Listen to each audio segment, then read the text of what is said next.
হরে কৃষ্ণ বন্ধুরা, সবাই ভালো আছো তো? শুভ দুপুর। আজকের খাবার নিয়ে বসে পড়লাম। আজকের বড়ও নেই, ছেলেও নেই বাড়িতে। বর ঘুরতে বেরিয়েছে আর ছেলে অফিস গিয়েছে।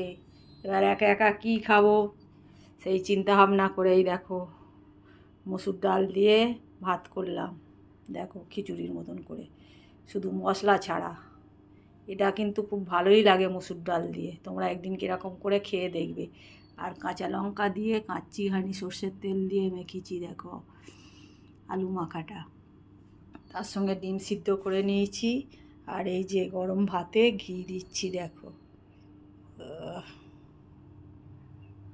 এরকম করে খেয়ে দেখবে বন্ধুরা, দারুণ লাগে। আর অল্প একটু আলু ভাতে ঘি দিচ্ছি, তেল দিয়েছি, ঘির গন্ধটা দারুণ লাগে বন্ধুরা। খেয়ে দেখবে। কার কার এরকম খেতে ভালো লাগে কমেন্ট করে জানাবে।